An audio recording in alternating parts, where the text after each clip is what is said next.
The city of Miami asked for the people of color, because segregation, to live in the center of the city. They didn't want us by the water. Miami was built for this tropical playground for rich people from the Northeast to come down and enjoy, during the winter months, the beach. As you can see, there's a lot of high-rises, buildings. I know there used to be a lot of affordable rental houses, but now a lot of them are being replaced with high-rises like we saw further down the street, which they call affordable. And the question is, what is affordable? Is it for the people who already live here, or is it for another group of people that's slated to come? So what's going to happen to the people who live here? That's the question.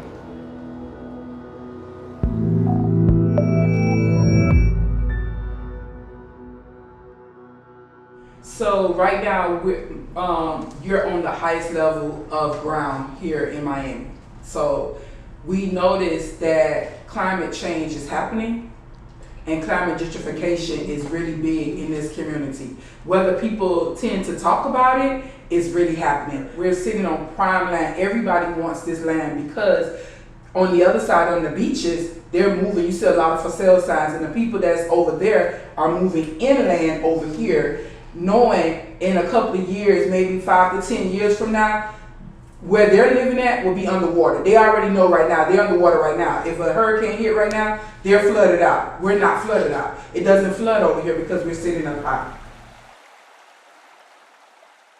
I made a choice. That the choice that I'm going to make is I'm going to stand up and I'm going to fight, so I don't have to be displaced or move no more. If I move, it's a choice that I feel like I want to make. Nobody's going to force me to do something that I don't want to do.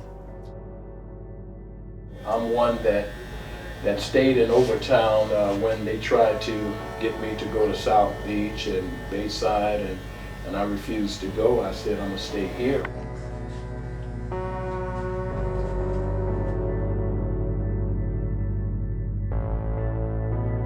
This area of South Florida probably shouldn't be here. We reclaimed it from the woods and the Everglades. And so you've got the ocean on your east side, and on the west side you have the Everglades, which is a giant river of grass that flows south from Lake Okeechobee. Completely uninhabitable, and it shouldn't be.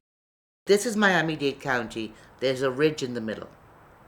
And the low-lying areas tend to be on the east, near the Atlantic Ocean, and on the west of Miami-Dade County, near the Everglades. So areas here will see tidal flooding that we don't see here in the ridge. So it becomes problematic for Miami during the king tides because people see, they call their properties waterfront properties now. We had some idiots lying down in the water claiming to be waterfront property.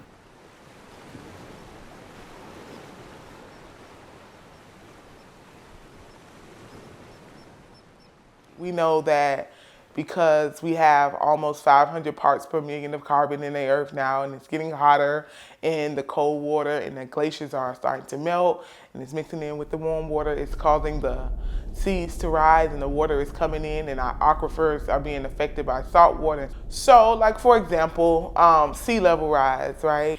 You have a cup of water, you have a cup of ice water, and the ice water is melting and it's going into the cup of water, and the cup is starting to overflow.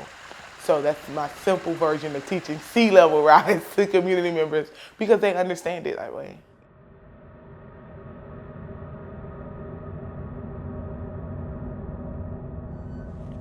Since my career has begun, the codes have changed quite drastically in favor of building higher foundations because tides are rising, and of course, right now we're experiencing king tide, but in addition to the normal ocean rising. And now the foundations have to be built higher, and to accommodate that higher tide for safety reasons. People can adapt to just about any situation, I believe. I guess if it's an aquatic lifestyle that people are looking at, they'll get it because we've got lots of waterfront and more coming. The new Miami is going to be with way more water than what we're used to. And it's going to also start to shift around what communities look like because of the gentrification and because of how the water is affecting our city is starting to shift housing around a whole lot, which is different than any other American city. So when you're displaced, a lot of times they don't have anywhere to go. We get pushed out of the areas that we grew up in. The gentrification has already started because there are members of, families that that don't look like me, that's not a person of color, and they're already there. So the gentrification is already starting. And displacement is already starting also too. They're pushing us in areas like in the South where Hurricane Andrew hit. A lot of folks are moving to the South, not understanding where they're moving at is gonna be underwater. So, don't think of developers as evil. You expect them to be who they are, and they're profit-driven and profit-minded. There's no responsibility for a developer to have a social conscience. It's a shame, they should, but unless we guide them with legislation and clawbacks and incentives, they're not gonna do what's necessarily best for the community that exists there now. They're gonna do what's best for the community that they want to bring in and raise the value of that investment. It's an arduous task. It's a long waiting list. Anyone who's at risk of eviction they're in a pickle here in Miami because the waiting list for affordable housing is very, very long. And what you may end up getting may split up families and neighbors, and you may be pushed to the far ends of the county, which can be an hour's commute away from where you live or your kid's school. So going into the traditional system of affordable housing is very difficult. Folks don't act until it's knocking at the door saying it's time to move, and then they like, oh, what's going on? And then they remember, oh, a couple of months ago, a couple of years ago, or whatever, there was a young lady knocked on the door trying to tell me this was going to happen, and I didn't listen. So we want to make sure that, okay, that meeting is happening on Wednesday. I want to go there tomorrow. So it's fresh on residents' minds to go be a part of this meeting, because this meeting talks about what happens to you.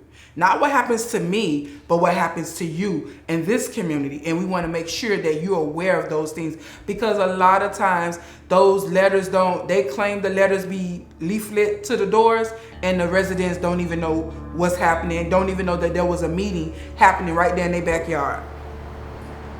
This store right here has been in Overtown for a long, long time. A lot of the people live here, raised here.